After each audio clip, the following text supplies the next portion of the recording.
Welcome back. నూతన ఆంగ్ల సంవత్సరంలో రాజకీయ రంగం, రైతులకు, ప్రజలకు మంచి జరుగుతుందన్నారు ప్రముఖ జ్యోతిష్యులు రాపర్తి ప్రసాద్ శర్మ.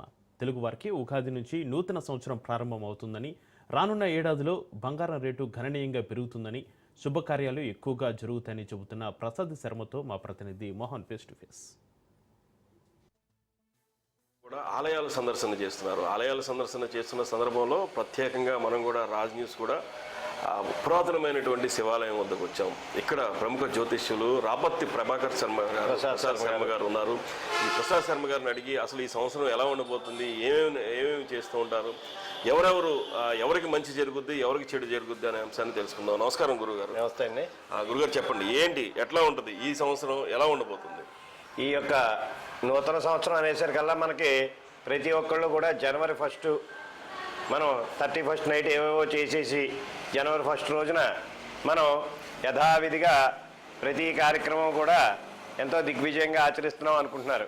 కానీ మనకి నూతన సంవత్సరం అనేసరికల్లా ఉగాది పురస్కరించుకునేదే నూతన సంవత్సరం. ఇంగ్లీష్ క్యాలెండర్ ప్రకారం ఈ రోజు నుంచి ప్రతి ఒక్కరు కూడా పాటిస్తూ ఉంటున్నారు.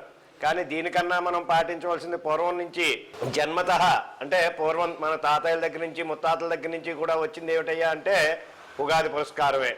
ఈ యొక్క ఉగాది పురస్కారంలో ఒక తీపి, ఒక చేదు, ఒక పులుపు, ఒక దివ్యమైన ఔషధాలతో కూడిన మనం ఒక స్వామి ప్రసాదం ఆచరించి ఆ ప్రసాదాన్ని అందరూ కూడా స్వీకరిస్తూ ఉంటారు. ఆ రోజున పురస్కారం దగ్గర నుంచి కూడా ఆ రోజున పంచాంగ శ్రవణాలు ఎవరికి ఏ విధంగా ఉంటాయి, ఈ సంవత్సరం అంతా కూడా ప్రతి ఒక్కరూ కూడా ఏ విధంగా వారి రాశి ఫలితాలు నడుస్తూ ఉంటాయన్నది చూపిస్తూ ఉంటారు.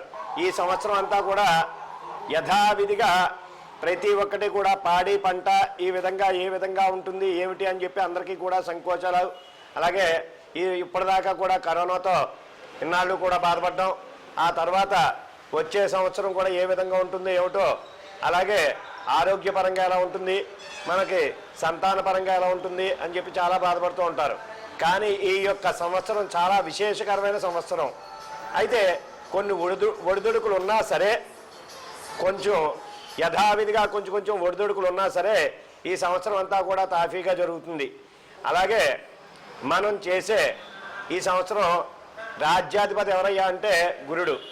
ఆ గురుడు చేసే పనులు ఏమిటయ్యా అంటే యథావిధిగా జరిగే కార్యక్రమాలన్నీ కూడా సద్వినియోగంగా జరుగుతూ, రాజ్యాధిపతి గురుడు అవడం వల్ల ప్రతి ఒక్కటి కూడా ఏ సమస్యలు లేకుండా తాఫీగా జరుగుతూ ఉంటాయి.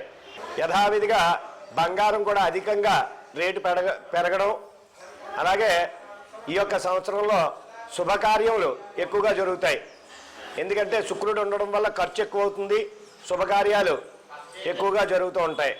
అలాగే ఈ సంవత్సరంలో రాజకీయ విషయంలో కూడా యథావిధిగా ప్రతి ఒక్కరికి కూడా శత్రువులు వెనకాల ప్రతి ఒక్కరికి ఉంటారు. కానీ ఈ సంవత్సరం రాజకీయ విషయంగా కూడా కొంతమంది శత్రువులు ఉన్నా సరే చక్కగా రాజకీయ రంగంలో అందరూ కూడా ప్రముఖులందరూ కూడా చక్కగా వారి యొక్క కార్యక్రమాన్ని దిగ్విజయం